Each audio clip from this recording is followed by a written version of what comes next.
Mungkin Cak bisa ceritakan tentang awal kasus Urut Sewu ini sampai bagaimana bisa terjadi konflik begitu? Ya, Urut Sewu itu kalau dilihat dari sisi konfliknya, itu memang berawal dari soal rencana JJLS, rencana pembangunan jalan lintas selatan-selatan. Mega proyek yang itu direncanakan akan terbangun menjadi sabuk Jawa. Nah, dari situ awal 99 itu mau diteraskan di jalan Rainers ini, di sebelah utara.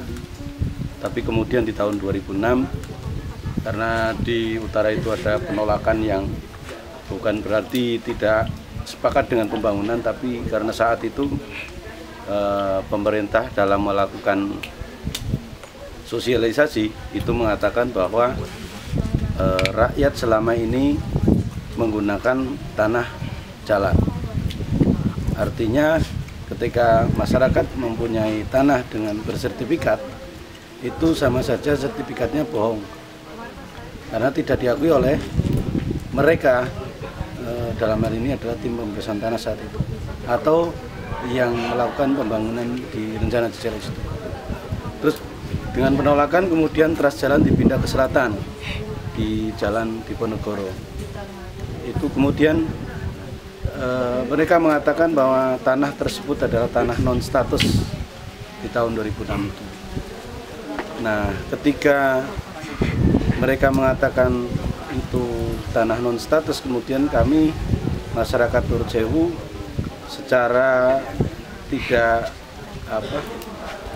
disengaja ataupun tidak diketahui oleh teman-teman yang lain, kita melakukan penelusuran sejarah tanah, kemudian kita juga melakukan penelusuran tentang anggaran. Ternyata ketika kita bicara tentang penelusuran sejarah tanahnya, itu melekat hak kepemilikan rakyat. Ketika kita melakukan penelusuran anggarannya, ternyata juga ada anggaran untuk pembebasan tanah. Nah, di situ kemudian masyarakat melalui beberapa tokoh-tokoh yang ada, itu kemudian membentuk sebuah paguyuban yang namanya saat itu masih berdiri sendiri di Januari 2006. Di Ambal ini membentuk paguyuban yang disebut dengan Korjasena, korban jalan selatan-selatan Ambal. Saat itu di Kecamatan Ambal itu saya sendiri yang didapuk jadi ketuanya.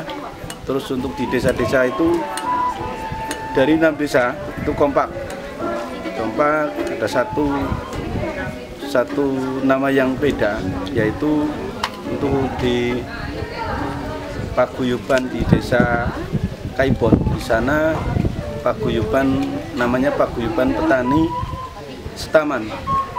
Setaman itu Serikat Tani Mandiri. Kalau yang lainnya itu Korjasena, korban jalan selatan-selatan Ambal. Nah, dari itu kemudian di tahun 2007 itu kita mulai melakukan melihat perencanaan tata ruang wilayah, dan di sepanjang rencana JJLS itu didesain tidak boleh ada kegiatan apapun kecuali kegiatan TNI, tidak boleh ada bangunan apapun kecuali bangunan TNI. Nah, disinilah kemudian kita semakin menggelitik untuk mencari lebih dalam persoalan anggaran. Nah, ternyata saat itu kami difasilitasi, walaupun petani belum begitu kuat, tapi kita mencoba nyambung teman-teman mahasiswa di Semarang yang tergabung di PMI saat itu. Itu kita diketemukan dengan Pemda Jateng. Saat itu dipimpin oleh Pak Anung. Sekdanya itu Sekda Jateng Pak Anung kalau tidak salah. Nah, kita ditemukan di kantor wawasan. Kita ngobrol banyak di sana. Kemudian mereka menentukan anggaran, kurang lebihnya itu 75.000 per meter. Ya, mungkin ada di situ melekat ada anggaran sosialisasi dan segala macamnya. Tapi kami tidak paham tentang itu. yang jelas di lapangan. Kemudian ada realisasi pembebasan tanah yang saat itu juga akhirnya kita melihat bahwa satu harga yang ada itu 25.000 per meter, jauh dari anggaran yang kami ketahui di Semarang sana. Terus kemudian ketika kita bicara tentang apa sih penyebabnya kenapa anggaran di sana kok hanya 25.000, secara lisan, secara tertulis tidak ada jawaban, tapi secara kejadian di lapangan ada, yaitu pematokan radius 1 km oleh TNI yang kemudian kita melakukan audiensi ke DPRD dan Kabupaten ke Pendopo. Ternyata kemudian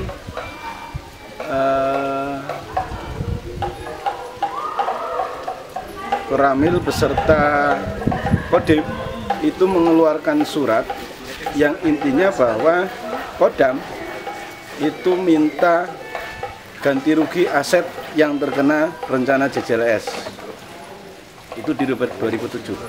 Nah, ketika kita tahu bahwa tanah kami radius 1 km itu diklaim ada tanah yang anak TNI yang kena di rencana JJLS itu, kemudian kita sadar bahwa ada apa di balik itu semuanya. Ternyata usut punya usut, di tahun berikutnya teman-teman Setor Jenar itu membuat gapura. Ternyata disuruh bongkar oleh TNI. Nah, itu kesadaran kita tentang klaim TNI muncul. Kemudian terus setiap tahun, setiap 6 bulan kita melakukan audiensi, kita melakukan aksi yang kemudian di situ mulai kita sadar bahwa mereka itu tetap ngotot mengklaim bahwa tanah mereka kena JJLS. Nah, baru kemudian di tahun 2009 kita melakukan demo besar-besaran. Mereka kemudian bukan radius 1 km hak milik mereka, tapi mereka mengklaim 500 meter itu dari bibir pantai itu adalah milik TNI AD. Itu di 2009. Nah, kita saat itu hampir diam 2009 karena kita menelusuri bukti-bukti yang disampaikan mereka. Apa itu bukti yang disampaikan mereka? Yang disampaikan adalah data tahun 98, peta sepihak yang dilakukan oleh TNI. Kemudian ada data lagi, rujukan data 2009 yang itu adalah catatan 98, merujuk pada surat dari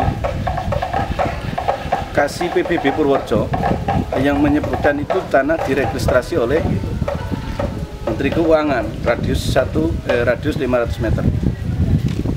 Nah, disitulah kita masih bertanya-tanya sebenarnya apakah benar petani itu tanahnya sampai laut. Kita masih ragu di situ karena semua pemerintah itu bungkam, tidak mau memberikan bukti-bukti. Sedangkan yang ada kita hanya terbatas pada persoalan bukti pembayaran pajak. Namun kemudian waktu terus berganti dan di saat tahun 2010 kita audiensi, kita tidak bisa berhasil mendapatkan data-data. Tapi kemudian karena kita terus bertanya pada diri sendiri dan bertanya pada masyarakat luas, kemudian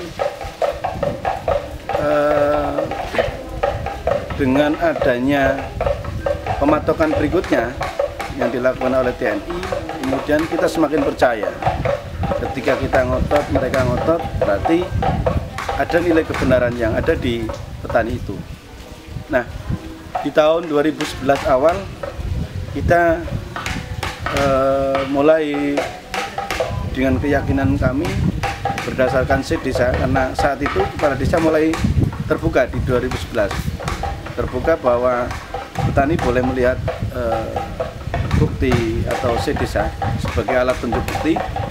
Kemudian petani juga boleh mencocokkan antara data jual beli atau akte jual beli atau akte hibah atau akte waris itu digatukan dengan yang namanya C-Desa itu.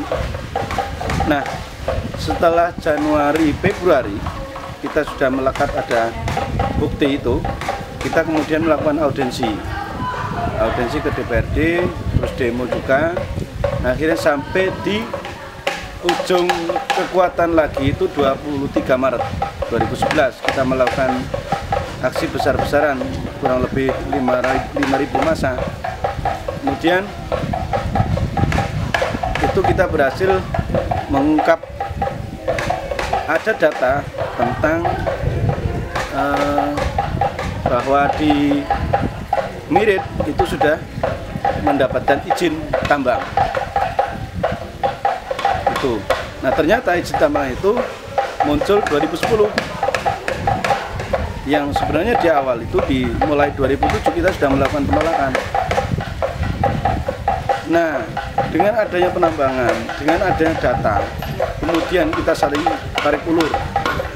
Kita tetap kokoh bahwa tanah itu adalah tanah kami, mereka tetap ngotot tanah mereka. Nah, akhirnya meletuslah 16 April itu. Baru kemudian mereka mencabut izin tambangnya. Bukan izin tambangnya. Tentara itu mencabut pernyataan memperbolehkan ikut tambang. Nah, tapi itu kami belum tahu saat itu. Hanya kita tahu setelah kita punya data. Saat itu kita belum tahu. Nah, itu kita dapat data itu setelah kita melakukan peringatan 16 April 2012. Mereka mengeluarkan surat itu. Dan itu meyakinkan kami bahwa mereka melakukan kesalahan. Nah, akhirnya dengan tekad kami bahwa tanah adalah sebuah alat untuk hidup dan itu menjadi sebuah kebutuhan kehidupan, maka kita tetap melakukan perlawanan terhadap pendoliman masyarakat di Uruksewu. Nah, bukan berarti tanpa alasan, karena selepas 16 April masyarakat Uruksewu ini berduyun-duyun koordinasi menunjukkan bukti bahwa ada sertifikat di Uruksewu. Ada sertifikat di antara beberapa desa yang ada di 3 kecamatan ini. Dan sertifikat itu jelas, sertifikat itu muncul tahun 64 sampai tahun 69 atas dasar pendaftaran tahun 61. Dan pendaftaran tahun 61 itu berdasarkan setelah kita analisis Undang-Undang tahun 61 tentang pendaftaran tanah. Nah, undang-undang itu berdasarkan UU PA tahun 60. Nah, UU PA tahun 60 itu berdasarkan salah satunya adalah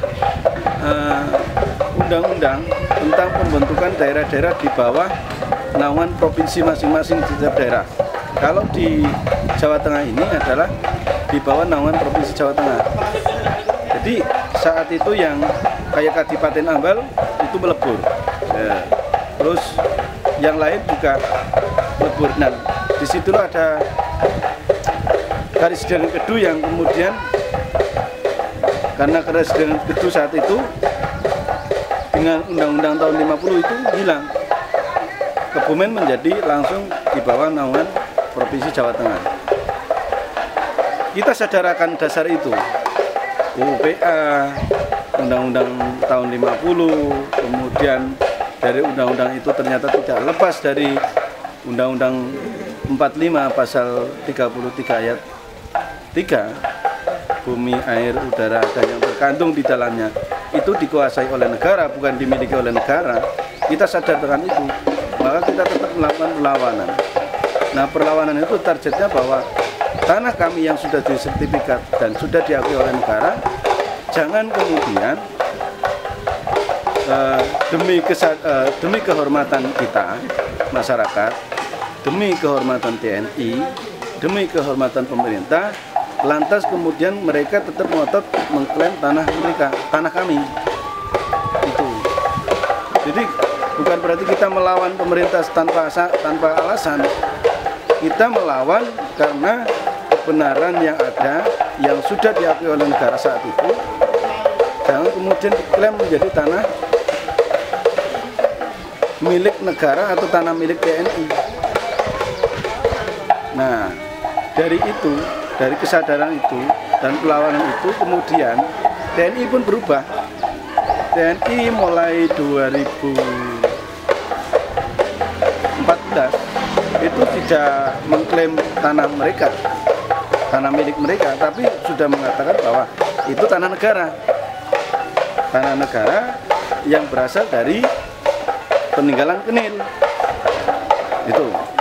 Tapi ketika kita melakukan penelusuran sejarah Kenil, kemudian kita melakukan penelusuran apakah benar di sana ada tanah Kenil, ketika itu kita bersandar pada hasil konferensi meja bundar saat itu di tahun 48. Itu di sini ada agresi militer kedua yang kemudian karena di wilayah Kebumen Selatan ini masuk wilayah Kebumen masuk wilayah Kedu, belum muncul undang-undang yang tahun 50 itu. Nah, karena saat itu dengan hasil konferensi itu kemudian menghasilkan Kedu terbelah menjadi dua, Kebumen itu masuk di dalam Kedu, maka nasib Kebumen juga terbelah menjadi dua. Nah, Kebumen Timur atau Kedu Timur itu masuk RI, Kedu Barat atau Kebumen Barat itu masuk Hindia Belanda. Nah, dari situ maka karena mereka mengatakan bahwa Kenil, peninggalan Kenil itu 49, teori Kenil itu habis. Kita tidak mengakui itu.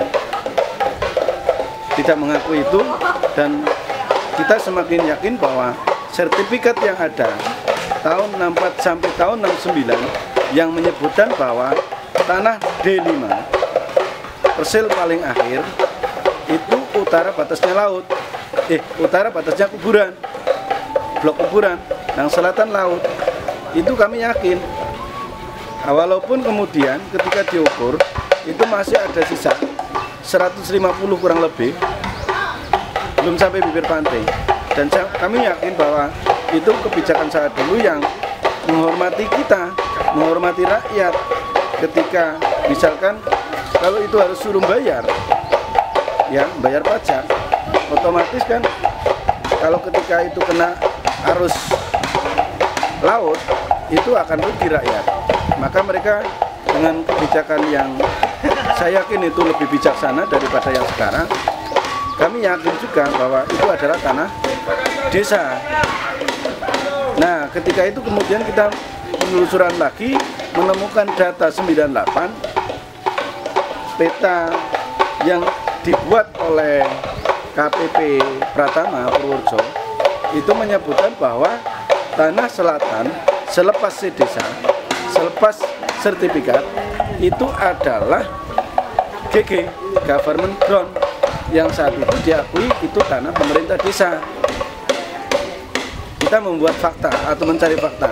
Ternyata fakta yang ada dari dulu sampai sekarang, ketika ada kapal mendarat, ada orang masuk pantai kemudian mendarat, itu urusan desa masing-masing, dan yang urusnya adalah pemerintah desa. Itu menunjukkan fakta bahwa benar bahwa government ground itu adalah tanah pemerintah desa. Jadi kalau dilihat dari teori itu jelas tidak ada tanah negara yang diklaim oleh mereka 500 meter. Itu jelas, dan itu melekat di kami. Kemudian kita tetap melakukan perlawanan itu sampai pada proses pemagaran saat ini. Itu. Namun karena ya petani dari segala kekurangannya, baik ilmunya, baik kekuatan batinnya, baik kekuatan ekonominya, kemudian perlawanan ini pasang surut, dan kami itu mengakui itu. Dan dengan kekuatan itu, dengan kekuatan yang bergelombang itu menjadikan kami lebih semangat lagi, apalagi solidaritas dari yang lain sekarang maupun dulu itu juga ikut bergelombang juga Mas, bergelombang, dan itu menjadi seni tersendiri bagi kami ketika kami merasakan itu semua, baik perlawanan kami, perlawanan yang dari solidar teman-teman, bahkan di tingkat desa secara pemerintahan itu pun bergelombang Mas. Nah, dulu saat tahun 2006 pemerintah kompak saat itu. Pasca 16 April tiarap semua. Nah, ketika ini muncul lagi dengan generasi pemenangan strategi teman-teman untuk menciptakan kepemimpinan di tingkat desa, maka sekarang desa juga ikut melawan lagi, walaupun tidak 100% semua itu melawan. Ya karena karena kurang ilmunya, kurang pemahamannya, kurang keberaniannya, akhirnya juga kepala desa juga bergelombang juga. Gitu Mas kira-kira runtutannya. Makasih Pak.